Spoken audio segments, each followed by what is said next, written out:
രവി, നിങ്ങൾ ധൃതി പിടിക്കാതിരിക്കണം. ഇനി 10 മാസം കഴിഞ്ഞാൽ പ്രസവിക്കാനോ? നിങ്ങൾ ഇപ്പോഴേ ഇങ്ങനെയാണ് ധൃതി പിടിച്ചാൽ എങ്ങനെ? അതിരിക്കട്ടെ, ഭാര്യയ്ക്ക് വ്യാക്കുവല്ലതുണ്ടോ? വ്യാക്കോ? ആ, പെണ്ണുങ്ങൾക്ക് അങ്ങനെയുള്ള സൂത്രപ്പണികളൊക്കെ ഉണ്ട്. ആദ്യമായിട്ട് ഗർഭിണിയാവുമ്പോൾ അവർക്ക് ചില ആഹാര സാധനങ്ങളോട് ഒരു പ്രത്യേക മമത കാണും. രവി, ഒരു കാര്യം ചെയ്യും. ഇന്ന് വൈകുന്നേരം ഒരു പച്ചമാങ്ങ വാങ്ങി നന്ദിനിക്കുട്ടിയുടെ മുമ്പിലിരുന്ന് ഒന്ന് കഴിച്ചു നോക്ക്. അപ്പോൾ അറിയാം വ്യാക്കെന്താണെന്ന്. സാധാരണ ഈ സമയത്ത് പെണ്ണുങ്ങൾക്ക് പുളിയോടും മറ്റും വലിയ ആർത്തി കാണും.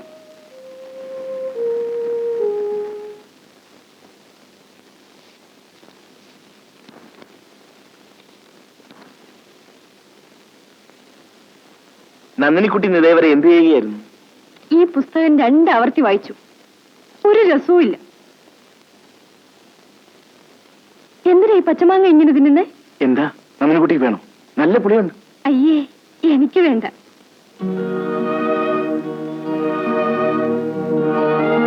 ഇപ്പൊ വേറെന്തെങ്കിലും കഴിക്കാൻ തോന്നുന്നുണ്ടോ? ഞാനൊരു കാര്യം പറഞ്ഞാൽ കേൾക്കാമോ? എന്നെ ദേഷ്യപ്പെടരുത്. ഇല്ല. രജനിയുടെ ഒരു പുതിയ പുസ്തകം പുറത്തിറങ്ങിയിട്ടുണ്ട്. അതിന്റെ റിവ്യൂ പത്രങ്ങളിലുണ്ടായിരുന്നു.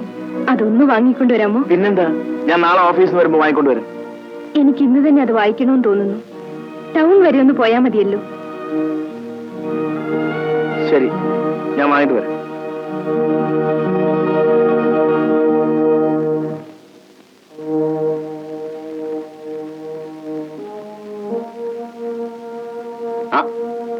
നിങ്ങൾ ഇതുവരെ ചിന്തിച്ച് തീർന്നില്ല.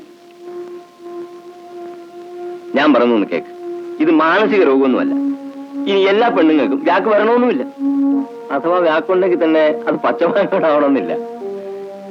വാസന്തി അമ്പലത്തിൽ പോയി, അല്ലെങ്കിൽ അവളിപ്പോ ഒരു ക്ലാസ് തന്നെ അങ്ങ് എടുത്താൽ. പക്ഷെ നന്ദിനിക്കുട്ടി വ്യാക്കുണ്ട് പുസ്തകങ്ങളോട്. രവിക്ക് പേടിന്തുവാ? നന്ദിനിക്കുട്ടി പുസ്തകം പ്രസവിക്കുന്നോ? നാളെ വാങ്ങിക്കൊടുക്കാമെന്ന് പറഞ്ഞു. അപ്പൊ ഇന്ന് തന്നെ വേണോ? ഞാൻ ടൗണിൽ നിന്ന് പുസ്തകം വാങ്ങി വരികയും വായനയിൽ ഇങ്ങനൊരു താല്പര്യം ലോകത്താർക്കെങ്കിലും കാണും. എനിക്ക് സംഗതി മാനസികമെന്നല്ലേ തന്റെ ഭയം? സംശയം ഇപ്പൊ തീർത്തേക്കാം. നമുക്ക് ഡോക്ടർ ഫെർണാണ്ടസിനെ ഉടൻ തന്നെ കാണാം. ബാബാ,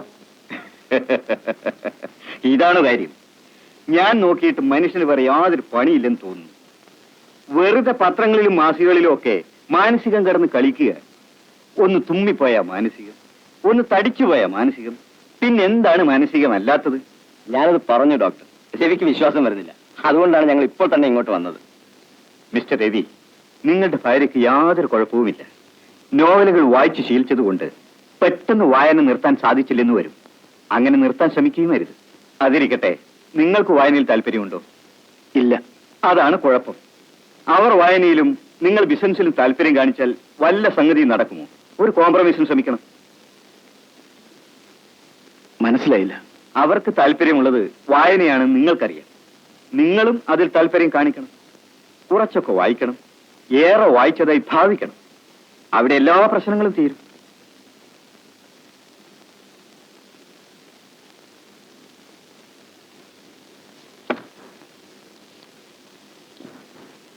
സരിത, കറുത്ത മുത്ത്, ജീവിതം, അലമേലു. ഓ, വായന തുടങ്ങിയോ?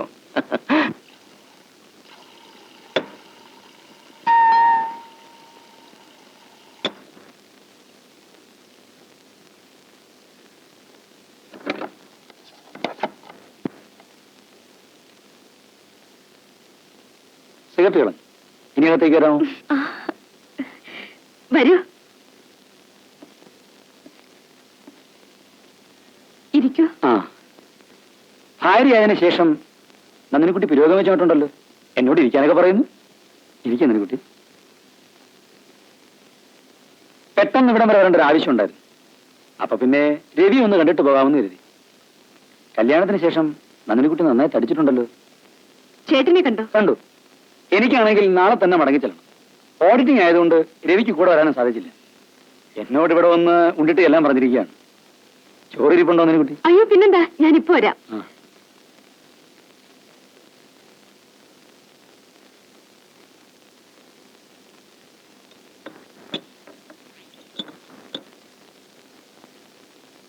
നന്ദിനിക്കുട്ടിയെ ഞാൻ സമ്മതിച്ചിരിക്കുക. ഇതെല്ലാം കൊടുത്താണ് അവനോട് താമസിപ്പിച്ചിരിക്കുന്നത്. എന്താ? ഞങ്ങൾ ഒരുമിച്ച് താമസിക്കുമ്പം അവൻ വലിയ ശാപ്പാട് പ്രിയനായിരുന്നു. കോഴിയിറച്ചി ഇല്ലാതെ അവന് ചോറിറങ്ങുകയില്ല. 5 രൂപയ്ക്കുള്ള കോഴിയിറച്ചി തിന്നാൻ 10 രൂപ ടാക്സിക്ക് കൊടുത്തവൻ പോവായിരുന്നു. പിന്നെ ലതയുടെ കത്ത് വല്ലതും വരാറുണ്ടോ? ആ, 2 ആഴ്ച മുമ്പ് വന്നിരുന്നു. അവരുടെ ഭർത്താവിന് കാനഡയ്ക്ക് പോകാൻ ചാൻസ് വന്നിട്ടുണ്ട്. അങ്ങനാണെങ്കിൽ അവളൂടെ പോകാൻ ശ്രമിക്കുക. അവൾ എല്ലാ കത്തിലും നന്ദിനിക്കുട്ടിയെ പറ്റി ചോദിക്കാറുണ്ട്. മോഹനേട്ടൻ എന്താ കല്യാണം കഴിക്കാത്തെ?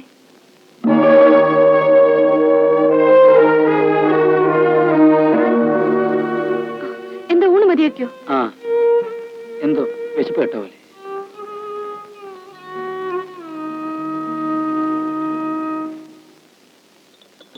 എന്റെ ഏറ്റവും വലിയ സ്നേഹിതനാണ് മോഹൻ. ഒരുമിച്ച് താമസിക്കുമ്പോ ഞങ്ങൾ ഒരേ കട്ടിലാണ് കിടന്നുറങ്ങിയത്. അവൻ ഇന്നൊരു ഡിമാൻഡ് വെച്ചു. ഡിമാൻഡ് വളരെ ഫണ്ണിയാണ്. നന്ദിനിക്കുട്ടിയോട് ചോദിക്കേണ്ട കാര്യമായിട്ട് കൂടി ഞാൻ സമ്മതിക്കുകയും ചെയ്തു. എന്താ കാര്യം? നന്ദിനിക്കുട്ടി പ്രസവിക്കുന്നത് ആൺകുട്ടിയാണെങ്കിൽ അവന്റെ പേരിടണമെന്ന്. ഒബ്ജക്ഷൻ ഒന്നുമില്ല. അയ്യോ, ഫോൺ.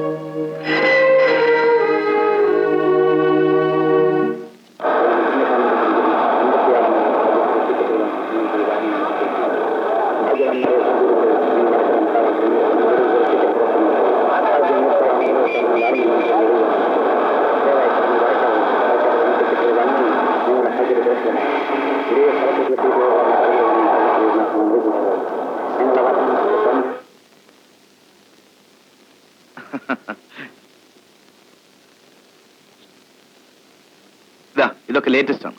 പക്ഷെ രജനിയുടെ 2 പുസ്തകങ്ങളെ കിട്ടിയുള്ളൂ.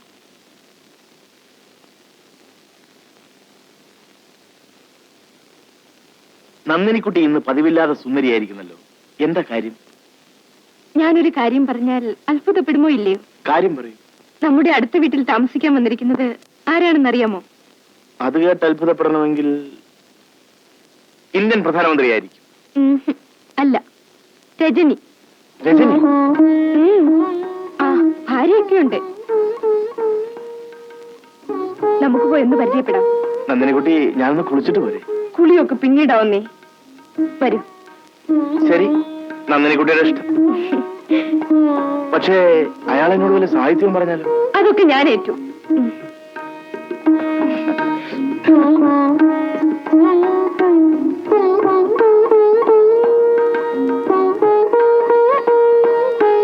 വരണം.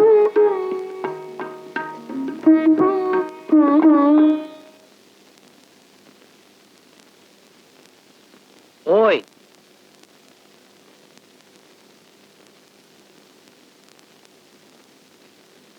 എടുത്തോണ്ട് പോ. ഇന്ന് വന്ന് കയറിയതേ ഉള്ളൂ. അതുകൊണ്ടെല്ലാം കുഴഞ്ഞു മറിഞ്ഞ് കിടക്കുക. ഞങ്ങൾ അപ്പുറത്ത് താമസിക്കുകയും നന്ദിനിക്കുട്ടി സാറിന്റെ എല്ലാ നോവലുകളും മുടങ്ങാതെ വായിക്കുന്ന കൂട്ടത്തിലാണ്. അതുകൊണ്ടൊന്ന് പരിചയപ്പെടാമെന്ന് കരുതി. ഓഹോ, അത് ശരി. എന്താ പേര്? രവി. ചില്ലറ ബിസിനസ് ഒക്കെ നോക്കി കഴിയുകയാണ്. എനിക്ക് സാറിനെ നേരത്തെ അറിയാം. ഒരിക്കൽ എന്റെ കോളേജിൽ വന്നിട്ടുണ്ട്. അന്നെന്റെ ഓട്ടോഗ്രാഫിൽ ഒരിക്കലും എന്നെ പോലെ ആയാതിരിക്കുമെന്ന് എഴുതി തന്നു. സാറിന് ഓർമ്മയുണ്ടോ? ഞാൻ എവിടെ ഓർമ്മിക്കാനാ? ഫോട്ടോഗ്രാഫിൽ ഞാൻ എഴുതുന്നൊരു പതിവ് വാചകമാണത്. എന്റെ ഏതെല്ലാം പുസ്തകങ്ങൾ വായിച്ചിട്ടുണ്ട്? ഒട്ടുമിക്കതും.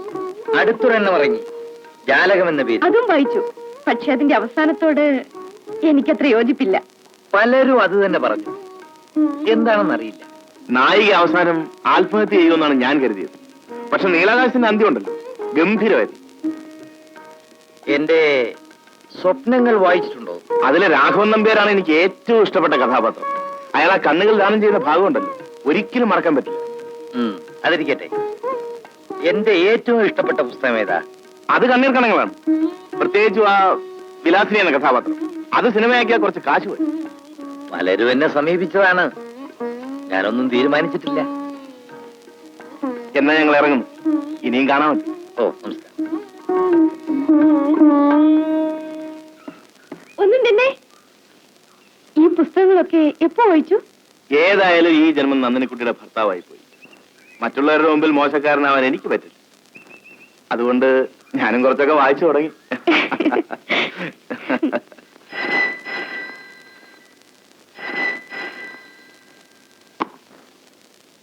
Hello, Ravi here. ഇന്ന് തന്നെ പുറപ്പെടണം. Hold on please. നന്ദിനിക്കുട്ടി, വേഗം റെഡി ആയിക്കോ. ഒരു ട്രിപ്പിനുള്ള ചാൻസ് വന്നിട്ടുണ്ട്.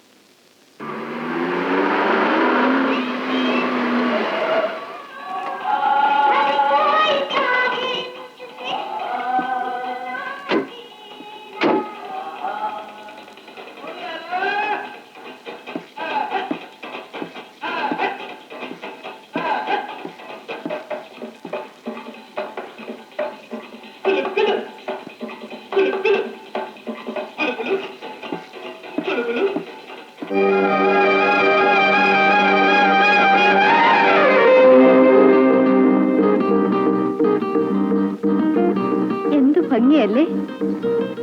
എനിക്ക് ഭംഗിയൊന്നും നോക്കി നിൽക്കാൻ സമയമില്ല. മണി 9 ആ പിന്നെ നന്ദിനിക്കുട്ടി വിശ്രമിക്കാനായി ഈ റൂഫ് ഗാർഡൻ മുഴുവൻ അവർ വിട്ടു തന്നിരിക്കും. ഞാൻ വൈകുന്നേരം 4 മണിക്കെത്താം. അതുവരെ നേരം കളയാൻ രജനി പുസ്തകങ്ങൾ കൊണ്ടുവന്നിട്ടുണ്ട്. പോട്ടെ.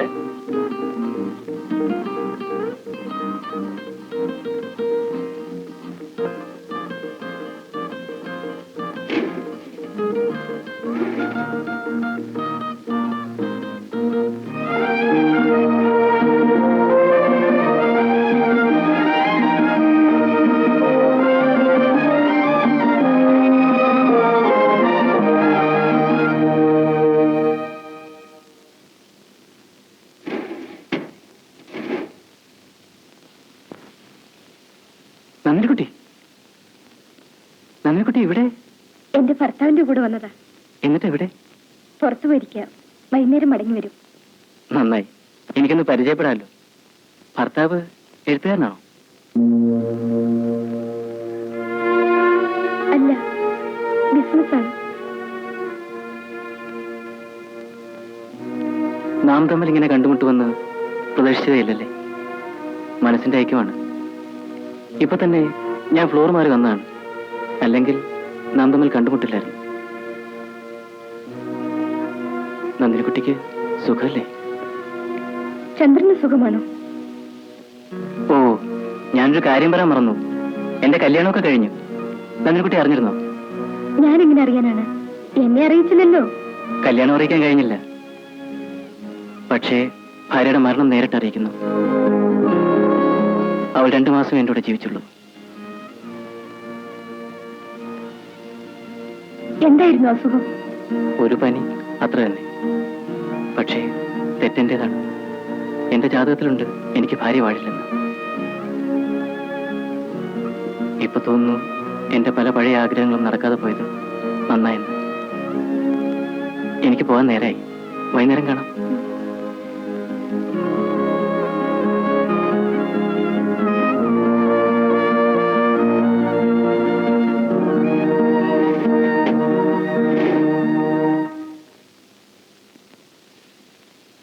തെറ്റെന്റേതാണ്. എന്റെ ജാതകത്തിലുണ്ട് എനിക്ക് ഭാര്യ പാടില്ലെന്ന്. ഇപ്പൊ തോന്നുന്നു എന്റെ പല പഴയ ആഗ്രഹങ്ങളും നടക്കാതെ പോയത് നന്നായെന്ന്. എന്താ നന്ദിനിക്കുട്ടി ഉറങ്ങിയില്ലേ? ഉറക്കം വരുന്നില്ല. എന്നെ കെട്ടിപ്പിടിച്ച് കിടന്നോളൂ, ഉറങ്ങിക്കോളൂ.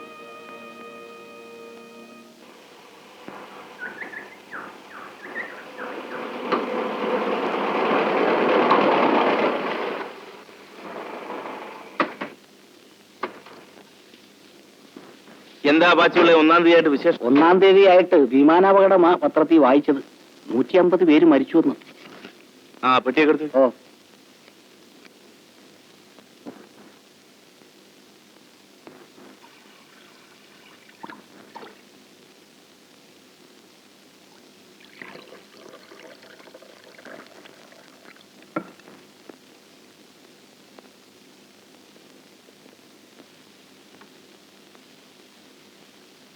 ചായ.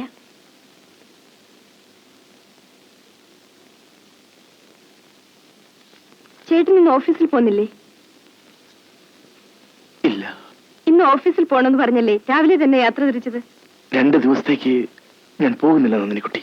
എന്താ കാര്യം? എങ്ങോ ഒരു വിമാനം തകർന്നേനാണോ? വിമാനം തകർന്നത് എങ്ങുമാണ്. പക്ഷെ അതിൽ മോഹനും ഉണ്ടായിരുന്നു നന്ദിനിക്കുട്ടി.